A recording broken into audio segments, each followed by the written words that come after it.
¿Qué pasaría si te dijera que el libro del Génesis oculta secretos que nunca te contaron? Desde hace siglos, creyentes y estudiosos han buscado pistas entre líneas, leyendas antiguas y textos apócrifos para descubrir misterios más allá de lo que leemos en la Biblia. Hoy hablaremos de los secretos que el Génesis nunca reveló. Un viaje fascinante por historias ocultas, personajes olvidados y teorías sorprendentes que rodean al primer libro de la Biblia. En el principio creó Dios los cielos y la tierra. Dice Génesis 1:1, dando inicio a todo. Pero inmediatamente surge un detalle intrigante. Génesis 1:2 añade que la tierra estaba desordenada y vacía, y las tinieblas estaban sobre la faz del abismo. ¿Por qué estaría la creación de Dios en un estado caótico al inicio? Este vacío misterioso ha llevado a algunos a preguntarse si antes del comienzo narrado pudo haber algo más. Hay una teoría conocida como la teoría del intervalo o teoría del gap, propuesta por ciertos teólogos, que sugiere que entre el versículo inicial de la Biblia y el caos descrito después, ocurrió un evento cataclísmico no detallado en Génesis.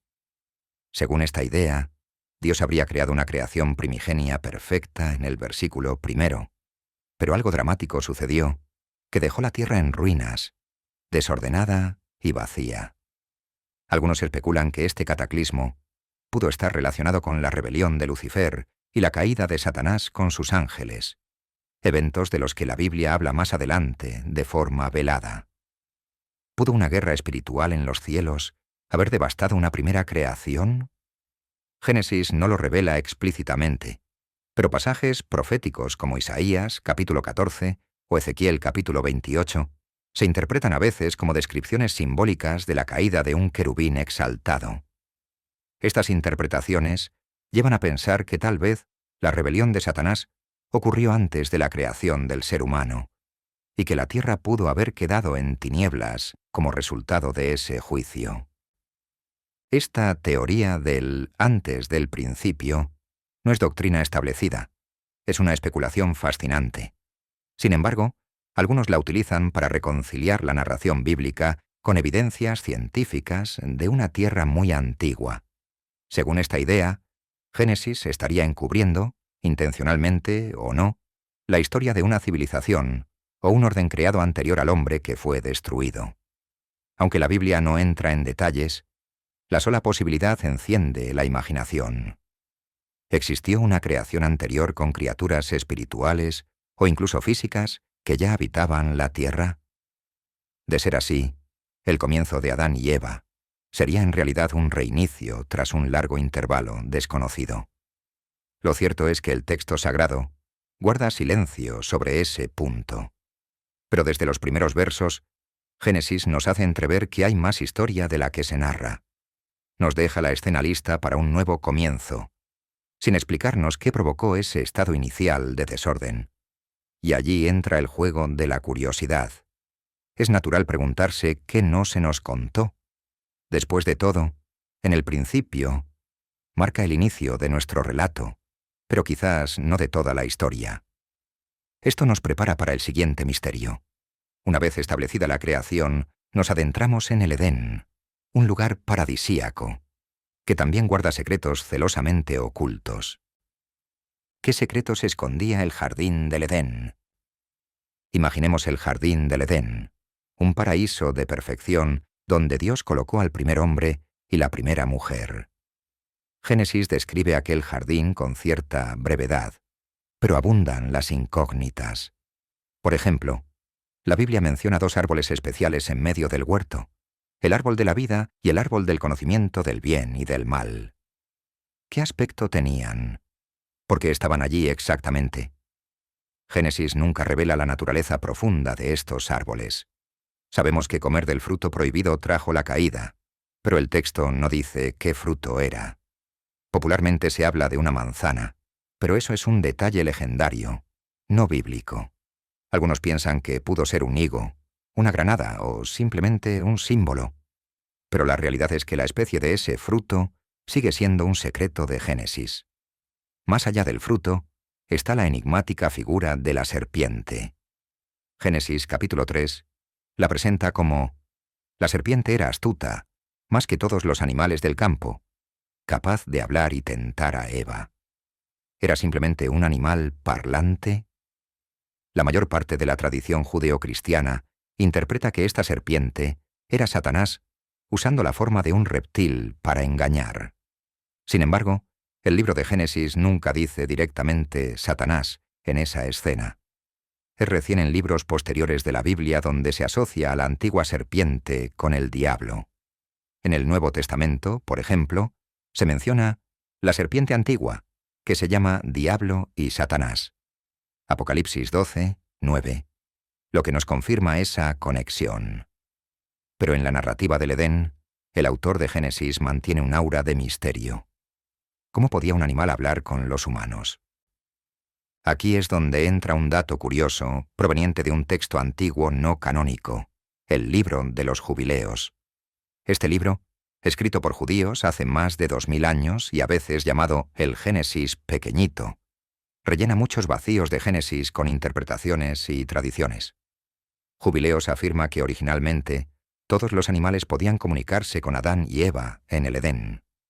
Según este relato, el día que la pareja pecó, se cerró la boca de todos los animales, de modo que ya no podían hablar, porque todos habían hablado unos con otros con un solo labio y una sola lengua.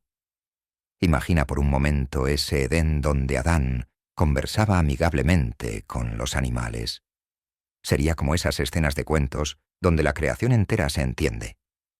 Génesis no dice tal cosa, pero esta tradición intenta explicar por qué Eva no se extrañó de que una serpiente le hablara. En teoría, todas podían hacerlo antes de la caída. Jubileos añade otro secreto interesante. Afirma que Adán y Eva permanecieron en el jardín del Edén 7 años antes de pecar. El Génesis bíblico no nos da ningún plazo de tiempo. Podríamos pensar que la tentación ocurrió quizás días después de su creación, pero este texto apócrifo extiende su estadía en inocencia por un buen tiempo.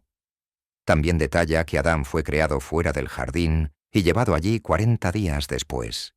Y Eva fue llevada al Edén 80 días después de su creación, siguiendo una especie de simbolismo con leyes de purificación futuras. Son datos no confirmados canónicamente, pero que pintan un cuadro más específico de esos primeros días. Otro misterio. Génesis no menciona qué sucedió con el jardín del Edén tras la expulsión. Sabemos que Dios echó fuera al hombre y puso al oriente del huerto querubines y una espada encendida que se revolvía por todos lados, para guardar el camino al árbol de la vida. Génesis 3, 24. Es una imagen poderosa, seres angelicales y una espada de fuego impidiendo el regreso de la humanidad caída. ¿Pero por cuánto tiempo permaneció el Edén en la tierra? ¿Siguió existiendo durante generaciones hasta el diluvio? La Biblia no lo relata directamente. Algunas interpretaciones sugieren que el jardín pudo haber sido retirado de la tierra o destruido durante el diluvio universal. De nuevo, el libro de los Jubileos ofrece una perspectiva, indicando que Dios llevó a Enoc, el séptimo después de Adán, al jardín del Edén para revelarles secretos, y luego, que debido a los pecados de la humanidad, Dios trajo las aguas del diluvio sobre toda la tierra del Edén. Esto insinúa que aquel paraíso terrenal fue anegado o borrado por el diluvio junto con el resto del mundo antiguo. Es decir, para Jubileos el Edén sí estuvo accesible en la tierra hasta la época del diluvio, después de la cual ya no más. Más allá de esto, a lo largo de la historia muchas personas han intentado localizar el jardín del Edén. Génesis menciona 4 ríos, Pisón, Gihón, Hiddekel, que es el Tigris, y Éufrates, que salían de Edén para regar el huerto. Por eso la búsqueda tradicional ubica el Edén en algún lugar de Mesopotamia. Sin embargo, la geografía cambió drásticamente tras el diluvio, y la verdadera ubicación se volvió un enigma. Hay teorías para todos los gustos. Unos lo sitúan en la convergencia de los ríos en el Golfo Pérsico. Otros, más osados, sugieren lugares inesperados. Por ejemplo, recientemente un ingeniero llamado Konstantin Borisov propuso que el Edén no estaba en Mesopotamia, sino en Egipto, y llegó a vincular la gran pirámide de Giza con el legendario árbol de la vida. Esta idea, aunque suena descabellada, muestra cuánto fascina el Edén perdido. Incluso se ha planteado que la mayor pirámide podría ocultar la entrada al paraíso original. Todo esto nos lleva a reflexionar. El Génesis no reveló explícitamente qué pasó con el jardín después de la expulsión ni dónde se hallaba con exactitud. Ese silencio ha dado pie a mitos, expediciones e interpretaciones místicas. ¿Era el Edén un lugar físico, localizable, o una especie de portal a la presencia de Dios? Algunos teólogos notan que en Apocalipsis reaparece el árbol de la vida en la Jerusalén celestial, lo que sugiere que el Edén terrenal quizás se conectaba con el cielo mismo. De hecho, para la fe cristiana, el camino al árbol de la vida, la comunión plena con Dios, fue reabierto espiritualmente mediante Jesucristo. Pero en términos narrativos, Génesis nos deja con la imagen de la espada de fuego y los querubines, custodiando un secreto que ningún ser humano volvió a alcanzar en esta tierra. Tras la expulsión de Adán y Eva, se abre un nuevo capítulo lleno de incógnitas, la vida fuera del paraíso. Aquí es donde nos preguntamos por la primera familia humana y sus misterios. ¿Acaso nos ocultó Génesis la existencia de más personas, más historias? El relato se vuelve escueto, pero nuestras preguntas apenas comienzan. Veamos qué pasó con Adán, Eva y sus hijos una vez desterrados del Edén. ¿Tuvo Adán una esposa antes de Eva? Mitos y realidades de la primera familia. Al iniciar la vida fuera del Edén, Génesis nos presenta a Adán y Eva como la primera pareja, padres de toda la humanidad. Sin embargo, quizá hayas escuchado algún rumor extraño. La leyenda de que Adán tuvo una esposa antes de Eva, llamada Lilith. Este mito, muy arraigado en la cultura popular y en historias esotéricas, no aparece en la Biblia, pero merece la pena explorarlo como uno de esos secretos que Génesis nunca reveló, porque sencillamente no forma parte del texto bíblico oficial.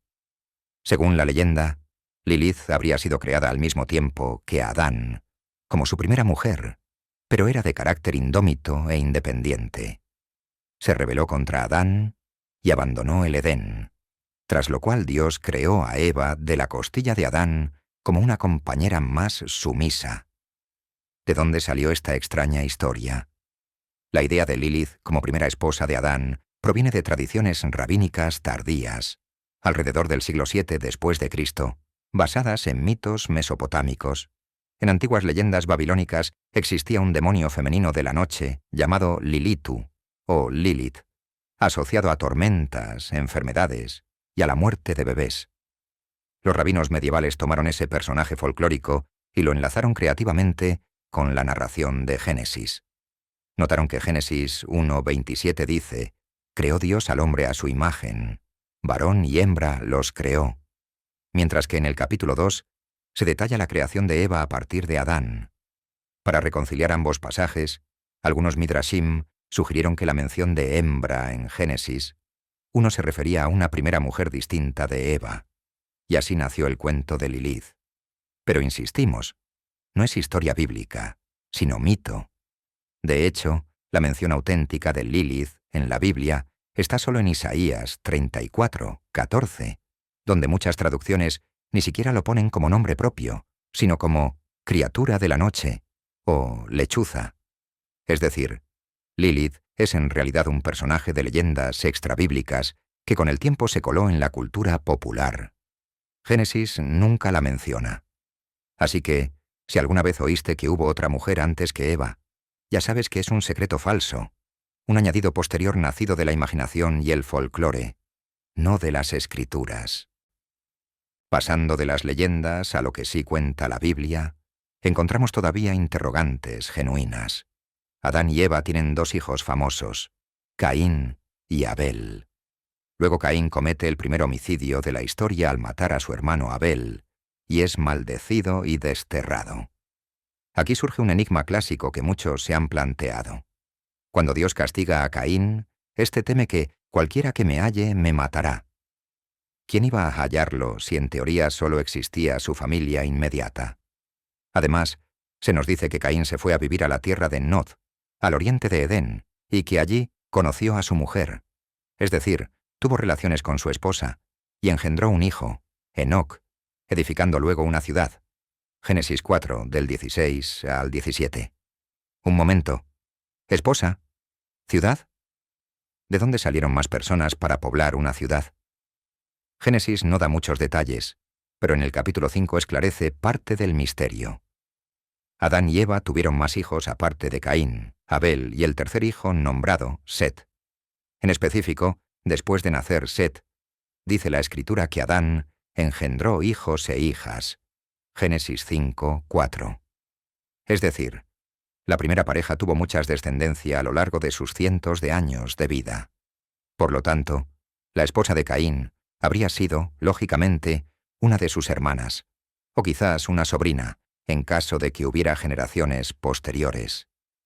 En aquellas primeras épocas de la humanidad, con longevidades enormes y la orden divina de fructificar y multiplicarse, es de suponer que los hijos de Adán se casaron entre sí. No había otra opción para propagar la especie. Aunque hoy nos choque la idea por nuestras leyes genéticas y morales, al principio de la historia bíblica no había prohibición de cercanía familiar para el matrimonio.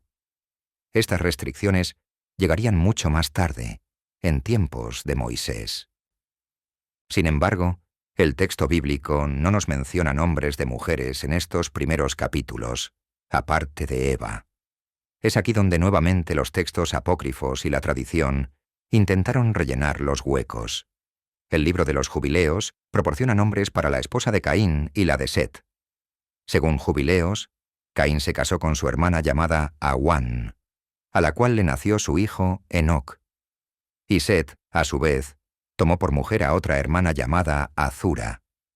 Estos nombres no aparecen en la Biblia, insisto, pero nos muestran cómo los antiguos intentaban dar contexto y genealogía más completa.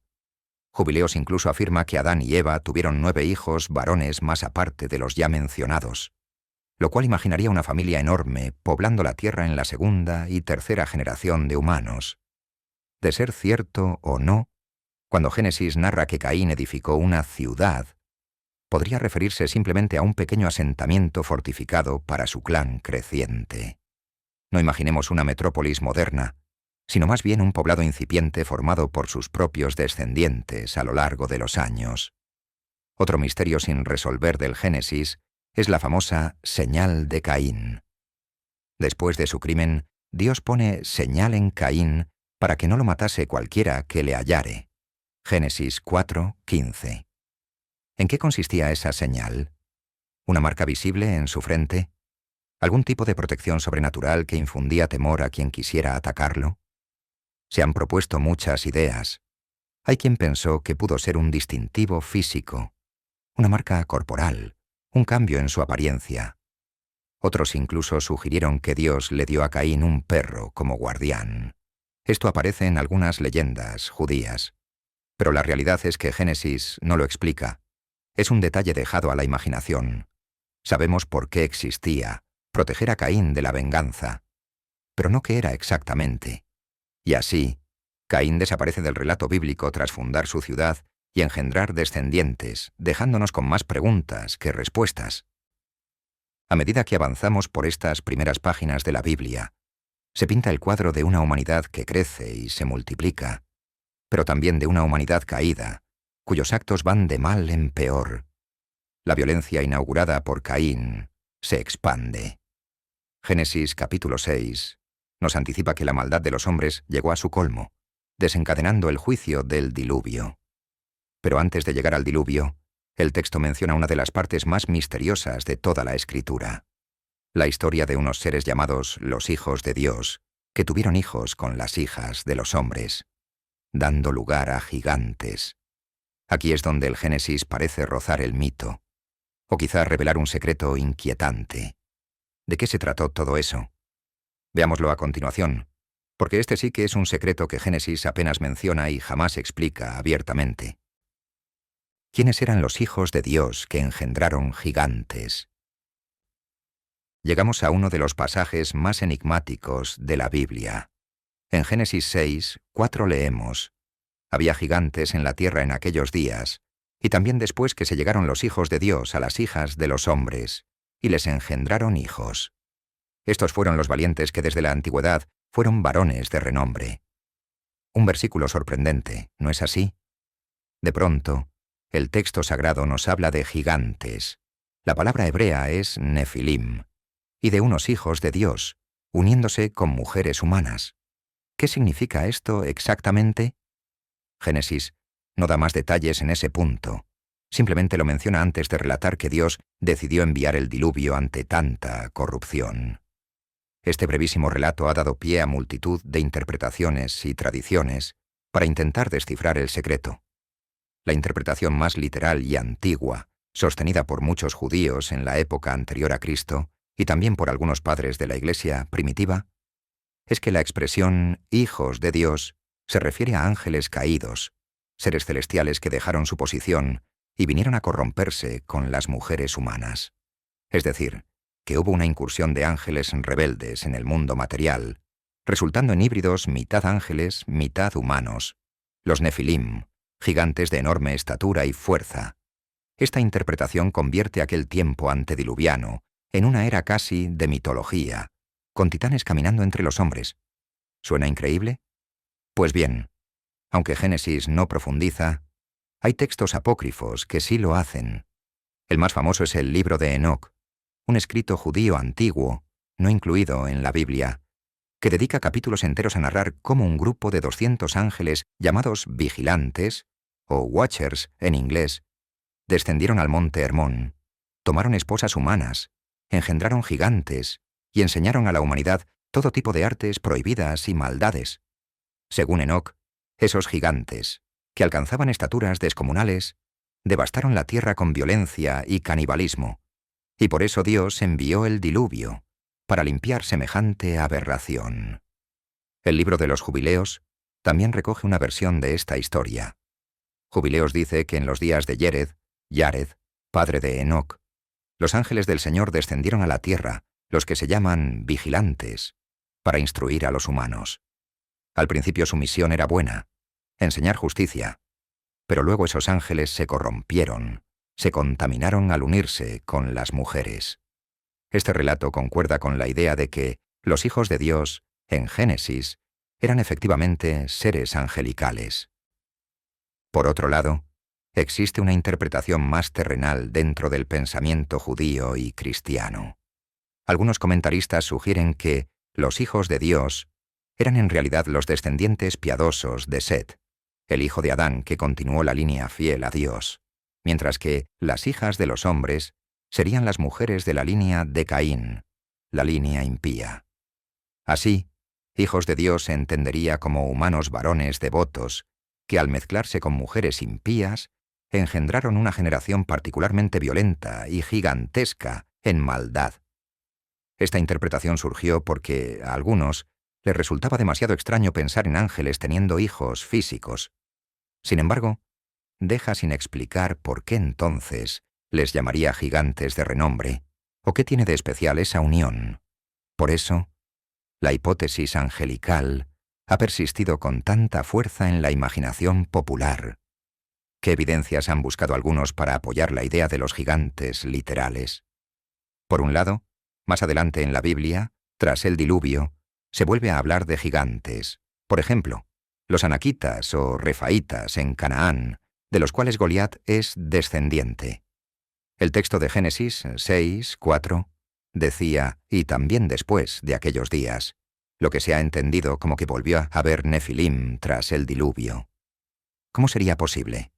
Quienes creen en la historia angelical proponen que tal vez nuevos ángeles caídos repitieron el suceso en épocas posteriores, o que de alguna forma la línea genética de los Nefilim continuó a través de la familia de Noé. Quizá alguna de las esposas de sus hijos portaba genes de gigante. La Biblia no nos da respuesta clara.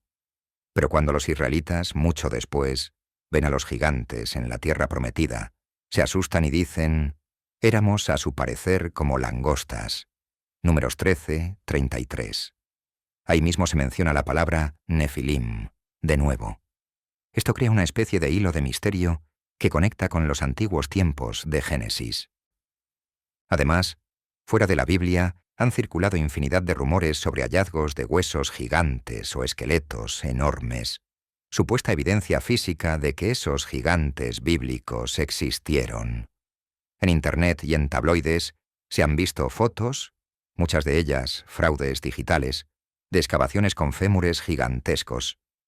Aunque la ciencia oficial no reconoce ningún hallazgo de Nefilim hasta ahora, la sola posibilidad pone los pelos de punta. Y si las leyendas de titanes y gigantes de tantas culturas antiguas, desde los gigantes griegos, los titanes, hasta los Jotun de la mitología nórdica, fueran ecos de una verdad remota? Muchas civilizaciones antiguas hablan de dioses o seres celestiales que descienden y se unen con humanas, produciendo héroes gigantes o semidioses. Es un tema recurrente. Para la perspectiva de la fe, esos dioses podrían haber sido ángeles rebeldes. Así que, más que un mito aislado, podríamos estar ante un recuerdo distorsionado de un fenómeno real pero oscuro en los albores de la humanidad. Génesis apenas lo roza, casi como quien deja un aviso. Sí, pasó algo muy extraño entonces, pero enfoquémonos en el punto principal. La maldad del hombre creció sobremanera. Y efectivamente, el texto sagrado enseguida pasa de mencionar a los Nefilim a declarar: y vio Dios que la maldad de los hombres era mucha en la tierra. Génesis 6, 5. Por lo cual decide borrar a la humanidad con el diluvio, salvando solo a Noé y su familia. Para muchos comentaristas, esa maldad desbordada incluía la violencia de los gigantes y la corrupción traída por los ángeles caídos. Aunque no todos los teólogos modernos aceptan la lectura literal de ángeles procreando, porque en el Evangelio Jesús dice que los ángeles no se casan, ni se reproducen, al menos los del cielo. El pasaje sigue abierto a debate. Génesis no explica el cómo, solo expone que ocurrió algo fuera de lo común. Es quizá uno de los secretos mejor guardados, apenas unos versículos que encierran una historia digna de novela fantástica. Así llegamos a la antesala del diluvio universal, ese evento cataclísmico que marca un borrón y cuenta nueva en la historia humana. Pero antes de sumergirnos, literalmente, en esas aguas, recapitulemos. Hasta ahora, Génesis nos ha dejado entrever la posibilidad de mundos anteriores, un Edén perdido con ángeles guardianes, una primera familia con miembros no mencionados y longevidades increíbles, y hasta ángeles rebeldes generando gigantes sobre la tierra. Vaya panorama. Uno pensaría que después de todo esto ya no queda más misterio. Pero el diluvio en sí mismo también trae sus propias incógnitas y leyendas asociadas. Veamos qué secretos pudo haberse llevado el diluvio y qué rastros han buscado los hombres de aquel suceso. ¿Qué secretos se llevó el diluvio universal? La inundación global en tiempos de Noé es una de las historias más conocidas de la Biblia. Génesis dedica varios capítulos a describir cómo Dios instruye a Noé a construir el arca, cómo entran los animales, llega la lluvia durante 40 días y 40 noches, y las aguas cubren toda la tierra, borrando a la antigua civilización. Al final, el arca descansa sobre los montes de Ararat y surge un nuevo comienzo para la humanidad. Hasta aquí, Génesis nos da el relato esencial. Pero entre líneas, o más bien, en lo que no se cuenta, quedaron multitud de misterios que han alimentado expediciones, investigaciones y debates hasta el día de hoy. Uno de los secretos más buscados ha sido el destino final del arca de Noé. Si el diluvio fue real y el arca encalló en algún monte de la región de Ararat, ubicada en la moderna Turquía, cabría preguntar, ¿podrían quedar restos de esa inmensa embarcación? A lo largo de la historia, ha habido numerosos rumores y testimonios de gente que afirmaba haber visto la estructura del arca o sus restos petrificados en las altas montañas. Ya desde el historiador Flavio Josefo, en el siglo I después de Cristo, se hablaba de que algunos habían visitado el lugar y raspado brea del arca como reliquia. En el siglo XX, expediciones rusas, turcas y de otros países reportaron hallazgos intrigantes. Por ejemplo, se dice que en 1917, soldados rusos ascendieron el Ararat y encontraron una estructura gigante de madera semicongelada en un glaciar, pero que la revolución bolchevique impidió continuar las investigaciones. En décadas más recientes, exploradores y aventureros han presentado fotografías aéreas de formaciones sospechosas en la nieve que asemejan la forma de un barco. Incluso en 2010, un equipo chino aseguró haber hallado compartimentos de madera antigua a más de 4.000 metros de altura, que ellos creían pertenecientes al arca. Sin embargo, muchos científicos dudan de estas afirmaciones y las atribuyen a formaciones naturales o fraudes. Hasta ahora, no hay prueba concluyente aceptada universalmente. Así que el Arca de Noé permanece como un gran secreto arqueológico. ¿Estará aún allá arriba, escondida en las nieves eternas, o se habrá desintegrado hace milenios? La sola posibilidad de que aún exista fascina a millones de personas. Más allá del arca física, el mundo antediluviano en sí es un misterio. Imagina una civilización humana que vivió, según la cronología bíblica tradicional, unos 1.600 años antes del diluvio, con individuos que alcanzaban edades de 800 o 900 años. Con esas longevidades, podían acumular conocimiento y experiencias vastísimas. ¿Pudo aquella humanidad desarrollar tecnologías o ciencia de formas que hoy desconocemos? Algunos creen que sí. Hay teorías, fuera del ámbito estrictamente bíblico, que sugieren que los antediluvianos quizás levantaron monumentos megalíticos, o que poseían una comprensión avanzada de la astronomía y las matemáticas, legada quizá por los mencionados ángeles. Desde esta perspectiva, estructuras misteriosas como las pirámides de Egipto o Stonehenge a veces se asocian especulativamente con conocimientos previos que sobrevivieron al diluvio. Vale aclarar que esto no es lo que afirma Génesis. Son conjeturas modernas intentando explicar cómo culturas poco posteriores al diluvio, como la egipcia o sumeria, surgieron ya con sorprendente desarrollo. La Biblia sí nos dice que antes del diluvio había avances culturales. Génesis 4 menciona a Jabal, padre de los pastores nómadas, Jubal, padre de los músicos, inventor de la lira y flauta, y Tubal-Caín, artesano del bronce y del hierro. Es decir, arte, ganadería y metalurgia ya existían en los tiempos prediluvianos. Esto rompe la idea errónea de que los primeros hombres vivían en total primitivismo. Al contrario, tenían ciudades, oficios y artes. El mundo antes del diluvio quizás estaba mucho más poblado y avanzado de lo que solemos imaginar. Génesis, sin embargo, no detalla cómo era esa sociedad en su vida cotidiana. Solo enfatiza su corrupción moral. Pero uno se pregunta, ¿qué maravillas yacen enterradas bajo sedimentos que podrían ser de aquella era? Algunos creacionistas que estudian fósiles y geología desde la perspectiva bíblica sugieren que muchas formaciones de carbón o depósitos fósiles pudieron provenir de esa destrucción masiva del diluvio, lo cual es un campo interesante de investigación. En cuanto a leyendas universales, un dato muy llamativo es que prácticamente todas las culturas antiguas tienen alguna historia de un gran diluvio.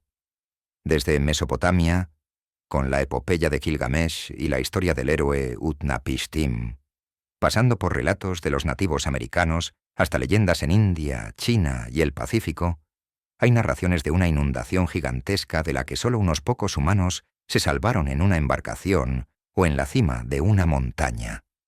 Los detalles varían, pero la similitud básica sugiere que hubo un evento real que quedó grabado en la memoria colectiva de la humanidad. Génesis nos da la versión monoteísta y moral de esa catástrofe. Dios juzgando la maldad del mundo. Las otras versiones suelen atribuirlo a batallas de dioses, castigos caprichosos o simplemente a ciclos naturales.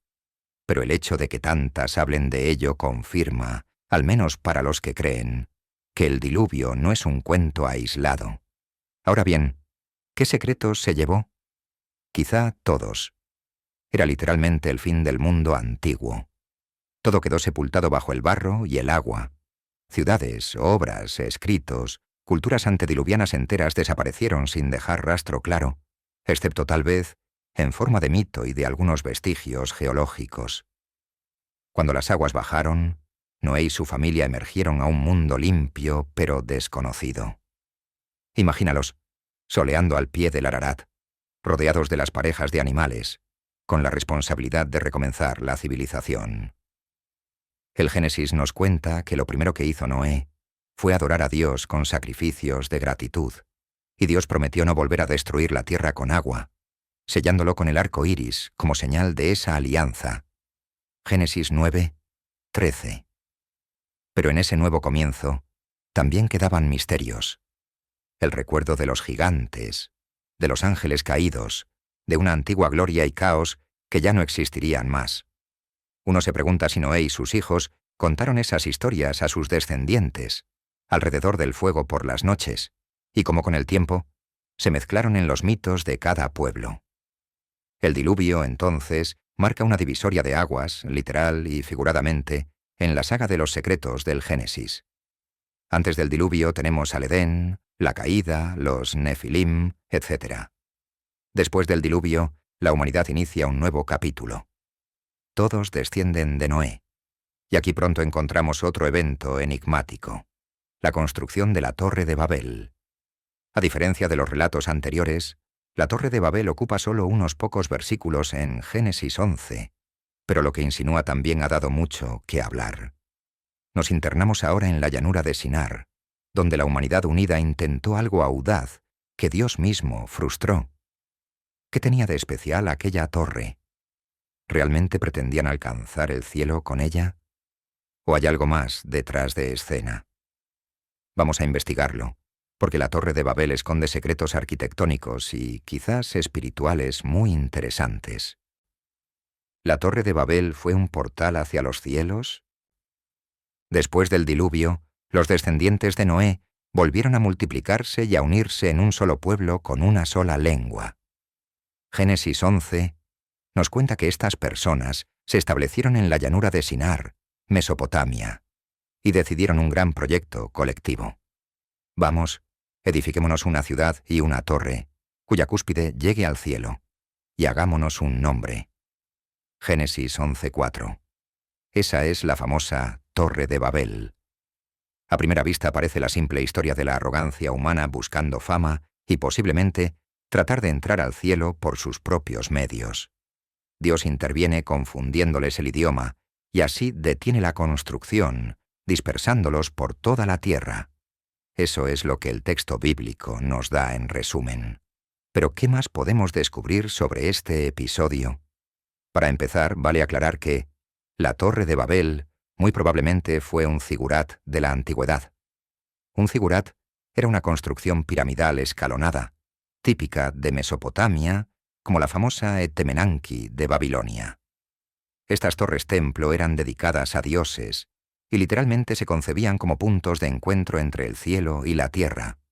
De hecho, el nombre Babel en hebreo se relaciona con Balal, confusión, pero en la lengua acadia, babilónica, suena similar a Babili, que significa puerta de Dios o puerta del cielo. Es irónico. Lo que para los humanos era la puerta del cielo, Dios lo transformó en confusión. Ahora bien, ¿era su cúspide lo bastante alta como para alcanzar el cielo físicamente? Podemos suponer que no literalmente. No iban a llegar a donde están las estrellas, claro está. Pero su aspiración simbólica sí era llegar al ámbito divino. Quizá pensaban dedicar la cima al culto, o incluso, según algunos textos antiguos, querían desafiar a Dios directamente. Hay un midrash judío fascinante que cuenta que los constructores de Babel no solo querían evitar otro diluvio construyendo una torre altísima, sino que planeaban hacer guerra contra Dios. Según esta tradición, llegaron a disparar flechas hacia el cielo, y las flechas que disparaban hacia arriba luego caían chorreando sangre, lo que los hizo creer que realmente podían herir a los habitantes celestiales. Este relato legendario añade un matiz dramático. La humanidad no solo estaba edificando un rascacielos, sino literalmente intentando invadir el cielo y atacar a Dios. Por supuesto, es una tradición extrabíblica, pero nos muestra la percepción de cuán grave fue la soberbia de Babel. También se dice en esos midrashim que Dios finalmente no solo confundió las lenguas, sino que envió un gran viento o terremoto que derribó parte de la torre. El libro de los Jubileos afirma algo parecido, que la torre fue derribada y su base quedó parcialmente quemada y enterrada. Aunque Génesis no menciona explícitamente la destrucción de la torre, solo dice que cesaron de edificar. Otras fuentes antiguas sí hablan de su ruina. Ahora bien, hay teorías modernas aún más intrigantes acerca de Babel. Algunas voces en la comunidad de entusiastas de misterios proponen que la Torre de Babel pudo ser algo más que un edificio alto, quizás un intento de acceder a otras dimensiones, un portal tecnológico o espiritual. Estas ideas rayan en la ciencia ficción, pero resultan sugerentes. Se basan en que la frase «cuya cúspide llegue al cielo» podría implicar algún tipo de conexión con el firmamento, más allá de solo altura física. Evidencia no hay, claro, pero en círculos de teorías alternativas se ha llegado a especular que Nimrod, el fundador del primer imperio post-diluvio y figura central detrás de Babel, pudo haber estado creando una especie de puerta estelar antigua. Esta noción mezcla la narrativa bíblica con imaginaciones tipo Ancient Aliens, así que hay que tomarla con mucha precaución. No obstante, es interesante cómo la Torre de Babel enciende esa chispa. Era más que ladrillos apilados. Representaba la unidad humana al servicio del orgullo, la ambición de trascender las fronteras establecidas por Dios. En cierto modo, Babel sí fue un portal, pero uno social y espiritual. Un portal hacia la autoglorificación humana en lugar de la gloria de Dios. Y ese portal fue cerrado de golpe. Hablando de Nimrod, Génesis 10, del 8 al 10, nos dice que Nimrod, bisnieto de Noé, fue el primero en ser poderoso en la tierra, un vigoroso cazador delante de Jehová, y que su reino comenzó en Babel, Erec, Akkad y Calne, en la tierra de Sinar. Este Nimrod es otro personaje que Génesis menciona brevemente, pero deja envuelto en misterio. La tradición extrabíblica identifica a Nimrod como el líder de la construcción de la torre, un rey tiránico que instauró quizás la primera monarquía humana. Hay teorías fascinantes de historiadores bíblicos que tratan de asociar a Nimrod con figuras de la mitología. Por ejemplo, ha sido comparado con Gilgamesh, el héroe rey sumerio, e incluso con Osiris, el dios rey de Egipto. De hecho, ciertos estudiosos cristianos del siglo XIX popularizaron la idea de que después de su muerte, Nimrod fue deificado por varias culturas. En Egipto lo habrían venerado como Osiris, en Mesopotamia como Marduk o Gilgamesh, e incluso vinculan su figura con el dios griego Dionisos, Baco. Una fuente señala directamente: Nimrod, conocido en Egipto como Osiris, fue el fundador del primer imperio mundial en Babel. Aunque esta equivalencia no está comprobada, no deja de ser sugestiva. Si Nimrod fue realmente el núcleo de tantas leyendas, vaya secreto guardó Génesis tras un nombre propio en una genealogía. La Biblia no nos cuenta cómo terminó Nimrod, pero algunas historias judías dicen que fue asesinado finalmente por Esaú, nieto de Abraham, y otras que Sem, hijo de Noé, lo ajustició por su maldad, pero de nuevo, son leyendas. Lo cierto es que Babel marca el inicio de la dispersión. De ahí surgen las naciones, las distintas lenguas y culturas. Y con esa dispersión, quizás también se dispersaron los fragmentos de la historia original, fragmentos que encontramos en mitos y dioses por todo el mundo. Después de Babel, el libro del Génesis cambia de enfoque. De la historia universal pasa a la historia particular de Abraham y sus descendientes, con quienes Dios hace un pacto especial. Aquí, los secretos ocultos tienden más a revelaciones espirituales que a enigmas sobrenaturales. Sin embargo, todavía encontraremos algún personaje misterioso y algún detalle curioso en esta etapa patriarcal. Por ejemplo, aparece repentinamente Melquisedec, el rey sacerdote de Salem, bendiciendo a Abraham con pan y vino, sin que sepamos su genealogía ni destino. Génesis 14, del 18 al 20. Enseguida hablaremos de él.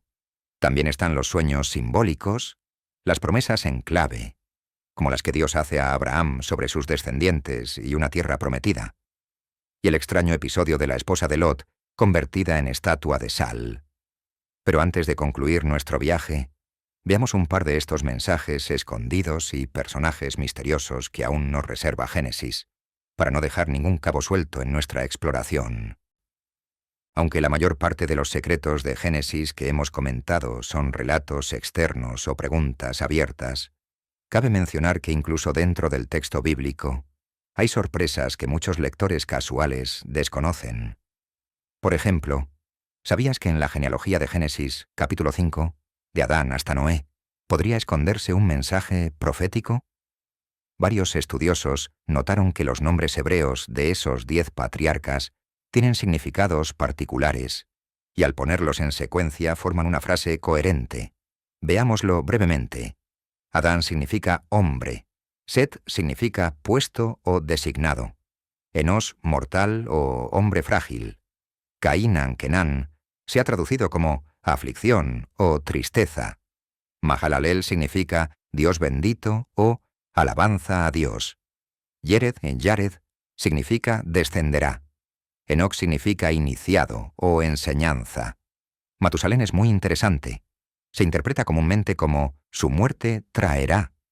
Y de hecho, según Génesis, el año que murió Matusalén vino el diluvio. Lamec puede significar desesperado, aunque este es debatible. Y Noé significa descanso o consuelo. Ahora juntando todo tendríamos algo así. El hombre ha designado una mortal tristeza. Pero el Dios bendito descenderá enseñando que su muerte traerá al desesperado consuelo. Impresionante. Esa frase suena como un resumen del plan de salvación. La humanidad caída en tristeza mortal, pero Dios mismo descendiendo en Jesús según la fe cristiana, y con su muerte trayendo consuelo y descanso. Redención. Es como un pequeño evangelio oculto en los nombres de Génesis 5. Ahora bien, hay quien critica este hallazgo diciendo que, en hebreo puro, la gramática no sería tan precisa, o que algunos significados de nombres son discutibles. Aún así, resulta asombroso. ¿Casualidad o diseño divino? Cada quien sacará sus conclusiones, pero muchos creyentes lo ven como un sello de que desde el principio Dios había codificado la esperanza del Mesías. Un mensaje secreto a la espera de ser descubierto miles de años después. Hablando de mensajes, también existe el tema de los códigos matemáticos o equidistantes en la Torá, los primeros 5 libros de la Biblia, muy popularizado en los años 90. Se publicaron libros alegando que saltando letras a intervalos regulares en el texto hebreo, aparecen palabras ocultas y profecías. Por ejemplo, en Génesis podrían aparecer palabras cruzadas como Adán, Eva, serpiente, encriptadas. Sin embargo, muchos de esos códigos han sido refutados como estadísticamente probables en cualquier texto largo. La comunidad académica no los toma en serio. Así que en nuestro contexto de secretos de Génesis, los códigos equidistantes entrarían más en curiosidades modernas que en secretos reales del texto. Aún así, es fascinante pensar que la palabra de Dios tiene capas y patrones más allá de lo aparente. Pasemos ahora a un personaje intrigante que ya mencionamos, Melquisedec. Aparece en Génesis 14, cuando Abraham vuelve de una batalla. De la nada se presenta Melquisedec, rey de Salem, el sacerdote del Dios Altísimo, trayendo pan y vino para bendecir a Abraham. Abraham, a su vez, le da los diezmos de todo el botín. Génesis 14, 18. Y eso es todo. Melquisedec desaparece tan súbitamente como llegó. Génesis no dice nada de su linaje, ni de cómo llegó a ser sacerdote del Dios verdadero en medio de una tierra cananea pagana, ni qué fue de él después. Es un misterio viviente dentro de la historia bíblica.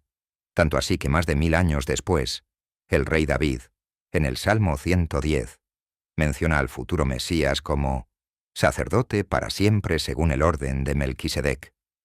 Y en el Nuevo Testamento, el libro de Hebreos, dedica capítulos a explicar que Jesús es un sumo sacerdote semejante a Melquisedec. Sin padre, sin madre, sin genealogía registrada. Hebreos 7, 3. Insinuando que Melquisedec fue tipo o figura de Cristo. ¿Quién era este hombre?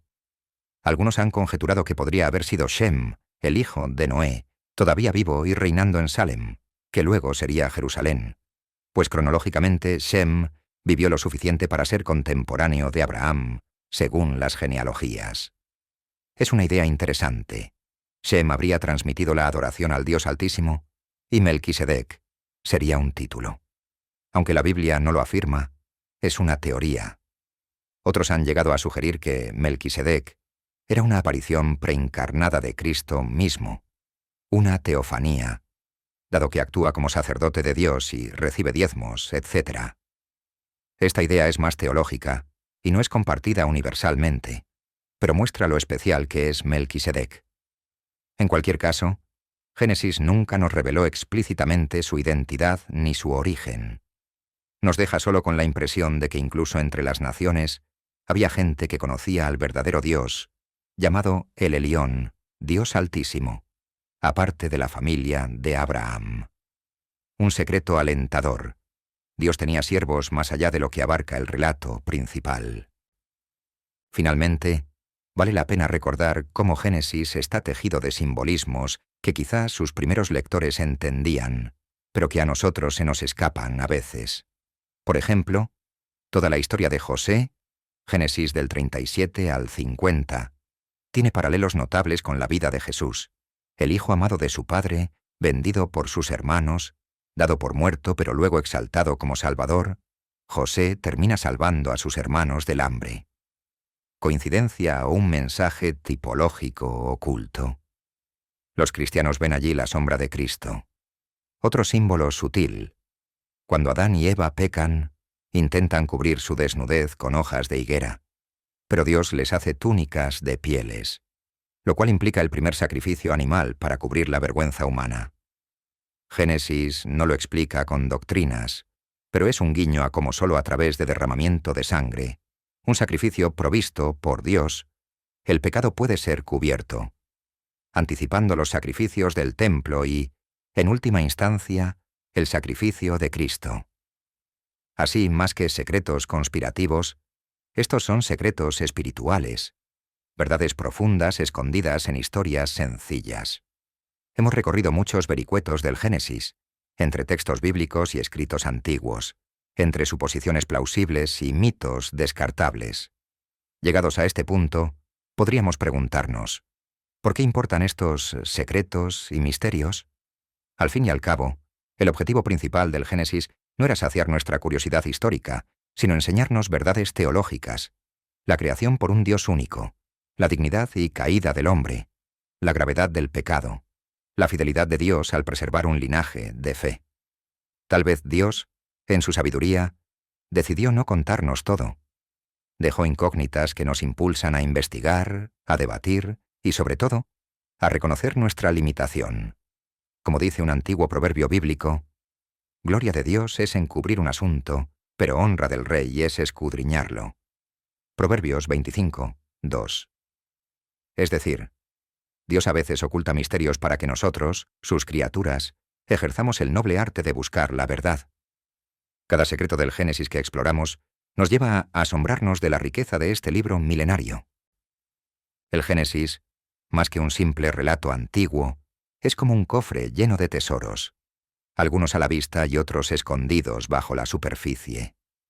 Hoy hemos abierto ese cofre y examinado algunos secretos que oficialmente nunca reveló en sus páginas, pero que viven en la tradición, en los textos antiguos y en las especulaciones de los buscadores de misterio. Hemos visto cómo, detrás de las breves frases bíblicas, laten preguntas sobre mundos anteriores, ángeles, gigantes, lugares sagrados y mensajes cifrados. Sin embargo, después de todo este viaje por lo desconocido, quizás te estés preguntando, ¿y esto qué aporta a mi fe?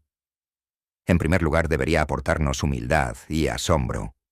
Humildad, porque reconocemos que no lo sabemos todo, ni siquiera de las primeras historias de la humanidad. Dios sabe por qué ciertas cosas quedaron fuera de nuestro alcance inmediato. Asombro, porque vemos que la palabra de Dios inspira una exploración inagotable. Siempre hay más por descubrir, conexiones que hacer, lecciones que aprender. También estos misterios nos invitan a una fe más profunda. Aunque es entretenido e interesante especular sobre Lilith, o los Nefilim, o la Torre de Babel, lo esencial sigue siendo claro. Dios es el autor de la historia, visible e invisible. Génesis nos enseña que desde el principio hubo un propósito divino y una guerra entre el bien y el mal en marcha. Los secretos solo refuerzan la idea de que el mundo es más complejo de lo que vemos. Las cosas secretas pertenecen a Jehová, nuestro Dios, mas las reveladas son para nosotros y para nuestros hijos, para siempre.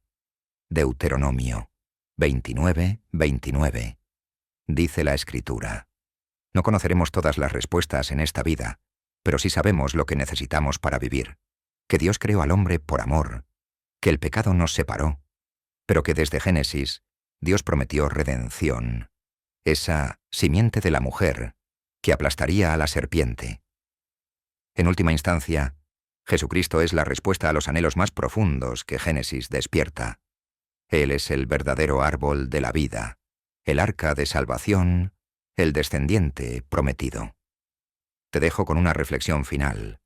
Así como Génesis guarda secretos, quizás Dios también ha reservado cosas maravillosas para revelarte en tu propia vida a su debido tiempo. ¿Te animas a ser un buscador? No necesariamente de gigantes o arcas perdidas, sino un buscador de la verdad de Dios, de su presencia y sus propósitos. La Biblia nos muestra que a los que llaman, se les abrirá; a los que buscan, encontrarán. Pregúntate, pues, ¿qué otras sorpresas tendrá Dios preparadas para aquellos que profundizan en su palabra con fe y curiosidad? Yo te invito a que no te quedes solo con lo superficial. Sigue escudriñando las Escrituras, meditando, orando. Que el mismo asombro que sentimos al considerar estos misterios te impulse a acercarte más al autor de la historia, sabiendo que en él se hallan todas las respuestas, y que al final, el mayor secreto revelado sea el amor de Dios guiándote desde el principio de tu vida hasta su final. Gracias por haberme acompañado en este viaje por los secretos del Génesis. Que Dios te bendiga y hasta pronto.